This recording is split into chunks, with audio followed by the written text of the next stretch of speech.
आप सभी ने बचपन में गुणा करना यानी मल्टीप्लिकेशन तो ज़रूर सीखा होगा, पर क्या हो यदि मैं ये कहूँ कि अब तक स्कूल या स्टैंडर्ड डिक्शनरीज में पढ़ाई जाने वाली गुणा यानी मल्टीप्लिकेशन की परिभाषा गलत थी। और न केवल मल्टीप्लिकेशन बल्कि शून्य यानी ज़ीरो के बारे में भी आपने अब तक जो सुना है वो गलत है। और यही नहीं बल्कि 2 × 2 को 2 + 2 की तरह लिखना भी अधूरा होता है। और इन सब बातों की एक्सप्लेनेशन आप वीडियो में सुने। इससे पहले बता दूं कि इन सभी दावों पर मैं एक रिसर्च पेपर लिखकर इंग्लैंड के एक साइंटिफिक जर्नल में पहले ही डाल चुका हूं, जो इस फील्ड के एक्सपर्ट्स द्वारा पीयर रिव्यूड हो चुका है। यानी इस वीडियो में किए गए सभी दावे इंग्लैंड की इस पब्लिकेशन द्वारा एक्सेप्ट करके अपने साइंटिफिक जर्नल में पब्लिश कर दिए गए हैं।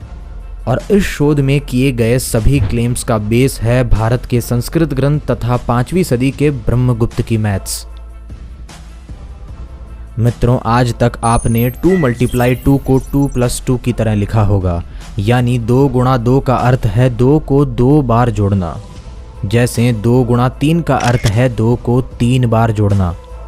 और ऐसा ही कुछ ऑक्सफोर्ड की डिक्शनरी मल्टीप्लिकेशन को समझाते हुए लिखती है to add a number to itself a particular number of times, यानी किसी संख्या को खुद में ही कुछ बार रिपीट करके जोड़ना। और कुछ ऐसी ही डेफिनेशन कैम्ब्रिज की डिक्शनरी भी देती है।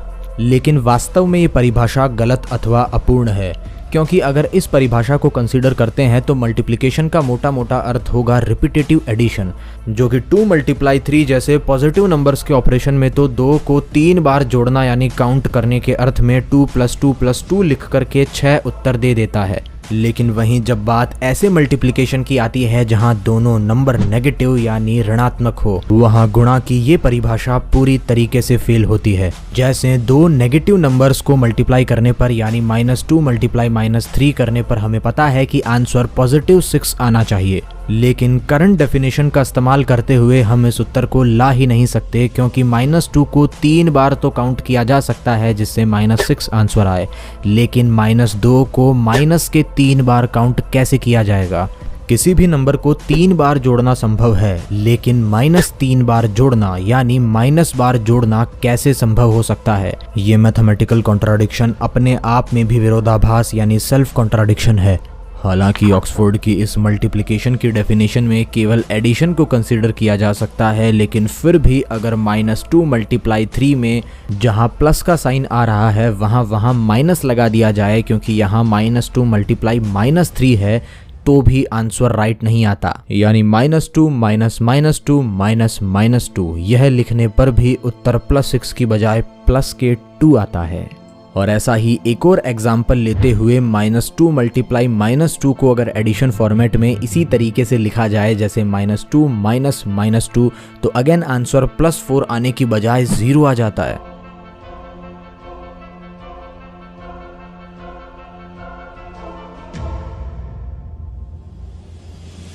यानी ऑक्सफोर्ड कैम्ब्रिज की परिभाषा चिन्हों में तमाम बदलाव करने के बाद भी नेगेटिव मल्टीप्लिकेशन को समझाने में फेल है। वहीं यदि इन परिभाषाओं को लिटरली ले लिया जाए तब तो ये केवल रिपीटेटिव एडिशन करने की इजाज़त देगी, जिसमें दूर दूर तक कोई संभावना नहीं कि नेगेटिव मल्टीप्लिकेशन में ये परिभाषाएं पास हो। और इस बात को स्वीकार करने में तो अधिक विवाद होना भी नहीं चाहिए, क्योंकि इस रिसर्च पेपर के आने से पहले ही बहुत सारे मैथमेटिशियंस और कुछ math learning websites clearly mention कर चुकी है कि -2 × -3 जो कि एक नेगेटिव ऑपरेशन है वो मल्टीप्लिकेशन की परिभाषा में कोई सेंस नहीं बनाता। जबकि डॉक्टर जेम्स स्टैंटन की ये वेबसाइट GD मैथ्स साफ क्लेम करती है कि इस तरह के उदाहरणों में मल्टीप्लिकेशन का रिपीटेड एडिशन के कॉन्टेक्स्ट में कोई मतलब ही नहीं बनता है। और इस बात को साफ स्वीकारते हुए लिखती है कि must fail at some point to explain. यानी अब इस बात में कोई संशय नहीं कि मॉडर्न मैथमेटिक्स का मल्टीप्लिकेशन ऋणात्मक गुणन को समझाने में असमर्थ है। तो आइए इस समस्या के समाधान हेतु अपनी दृष्टि करते हैं प्राचीन भारतीय शास्त्रों पर। मित्रों, अगर 5वीं सदी के गणितज्ञ ब्रह्मगुप्त की माने तो नेगेटिव और पॉजिटिव नंबर ही आज की कॉमन अंडरस्टैंडिंग से काफ़ी अलग अर्थ बनाते हैं। और वहीं 0 यानी कि शून्य जो सारी मैथमेटिक्स का बेस है, उस पर भी प्राचीन भारतीय परंपरा में कुछ अलग विचार हैं। और इसी क्रम में ब्रह्मगुप्त के ब्रह्मस्फुट सिद्धांतम, महर्षि पाणिनि के अष्टाध्यायी और महर्षि दयानंद के अष्टाध्यायी भाष्य तथा ऋग्वेदादि भाष्य भूमिका में उनके द्वारा शून्य को जिन अर्थों में लिया गया है उन्हें पढ़कर पता चलता है कि भारतीय परंपरा में शून्य की व्याख्या भी वैसी नहीं है जैसी आज अधिकांश भारतीय और पूरी दुनिया मानती है। और इन्हीं भारतीय सिद्धांतों को ध्यान में रखते हुए मैंने इस रिसर्च पेपर में गुणा की परफेक्ट डेफिनेशन को प्रपोज किया है, जहां अब मल्टीप्लाई की भारतीय यानी पूर्ण परिभाषा होगी टू ऐड और subtract A number to 0 for a particular number of times. यानी ऑक्सफोर्ड कैम्ब्रिज के डेफिनेशन में उस संख्या का रिपीटेड ऑपरेशन खुद में ही यानी इटसेल्फ में किया जाता है, वहीं हमारी भारतीय डेफिनेशन के अकॉर्डिंग उस संख्या का रिपीटेड ऑपरेशन खुद में न करके 0 में किया जाता है।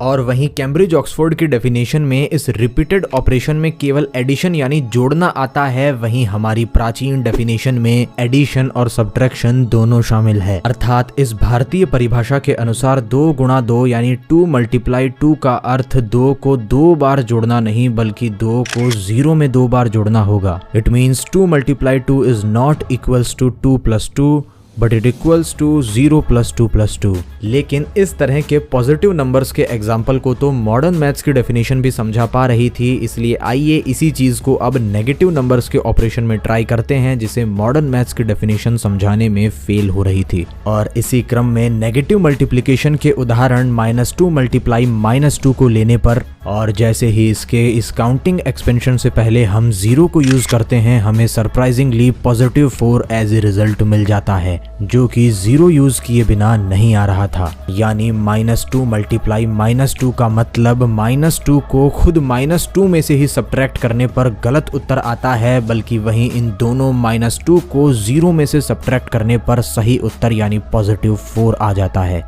और यही सेम चीज -2 मल्टीप्लाई -3 जैसे अनदर नेगेटिव ऑपरेशन पर भी सेम टू सेम अप्लाई होती है। लेकिन अब मल्टीप्लाई की परफेक्ट और यूनिवर्सल डेफिनेशन प्राप्त होने के बाद भी कुछ सवाल दिमाग में खटक सकते हैं, जैसे हमारी इक्वेशन में 0 जिसे नथिंग की तरह माना जाता है उसका उपयोग करने से इतने मिरेकल फर्क क्यों पड़े। साथ ही हमारी इस एक्सपेंशन में माइनस माइनस अब भी प्लस क्यों हो रहा है, इसे बेसिक से और अर्थमेटिकली ही समझना बाकी है। मित्रों, इसके उत्तर के लिए हमें 0 की एक्चुअल प्रॉपर्टी और डेफिनेशन को समझना होगा। जहां कॉमन अंडरस्टैंडिंग में 0 को नथिंग की तरह कंसीडर किया जाता है, वहीं ब्रह्मगुप्त 0 के बारे में अपने ग्रंथ में लिखते हुए कहते हैं समैक्यम खम, जिसका अर्थ है जब ऋणात्मक और धनात्मक आवेश एक जैसा हो जाए अर्थात समान संख्या में आ जाए तो शून्य का निर्माण होता है। जैसे +1 और -1 का सम 0 होता है, जिसे ब्रह्मगुप्त अपने श्लोक में लिखते हैं कि जब धन और ऋण समान हो जाएं तो उनका अंतर शून्य यानी समैक्यम खम होता है। अर्थात जितना धन हो उतना ही ऋण हो जाए तो शून्य बनता है। यानी 0 आइडेंटिकल खाली नहीं है, बल्कि इसमें पॉजिटिव और नेगेटिव दोनों एग्जिस्ट करते हैं, लेकिन उदासीन प्रवृत्ति में। और कुछ इसी तरह की सिमिलर प्रॉपर्टीज हमें पाणिनि की अष्टाध्यायी के इस सूत्र अदर्शनम लोपः में मिलती है, जहां लोप का अर्थ अदर्शन बताया है, जिसमें अदर्शन का अर्थ नष्ट होना या नथिंग नहीं है बल्कि समथिंग डिसअपीयर्ड है।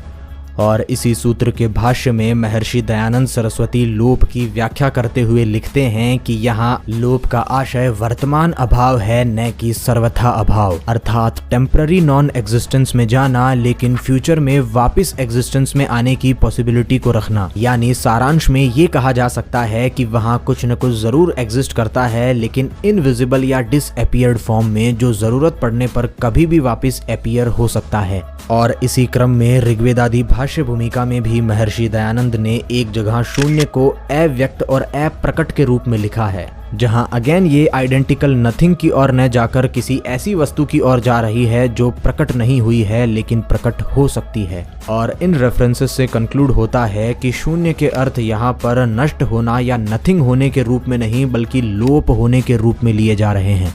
और लोप जैसी सिमिलर प्रॉपर्टी रखने वाले इस शून्य में क्या एग्जिस्ट करता है, ये उत्तर हमें पहले ही ब्रह्मगुप्त के श्लोक से मिल चुका है, जिसके बाद हम 0 का एक वर्चुअल स्ट्रक्चर बना सकते हैं जिसमें 0 खाली नहीं बल्कि इक्वल पॉजिटिव और नेगेटिव से भरा हुआ है। और अब जब आप 0 को भरा हुआ देखकर लिखते हैं 0 माइनस माइनस, तो इसका अर्थ बनता है जो 0 प्लस और माइनस दोनों से इक्वली भरा हुआ है उसमें से आपने माइनस को माइनस कर दिया यानी निकाल दिया।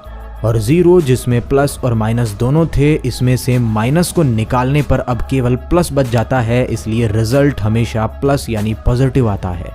सेम ऑपरेशन अप्लाई होता है जब हम लिखते हैं 0 माइनस प्लस, जहां 0 जिसमें माइनस और प्लस दोनों हैं, इसमें से हमने प्लस को माइनस कर दिया तो अब 0 के अंदर केवल माइनस बचा, इसलिए 0 माइनस प्लस का रिजल्ट माइनस होगा। और इसी तरह 0 को प्लस और माइनस से भरा हुआ मानकर अब आप अपने सारे ऑपरेशन कर सकते हैं, जिसके बाद आपके सभी प्रश्नों के उत्तर 0 खुद ही दे देगा। क्योंकि याद रखिए कि रिजल्ट का अर्थ कुछ और प्रोड्यूस होना नहीं है, बल्कि इस शून्य का बचा हुआ भाग ही बाहर निकलना है।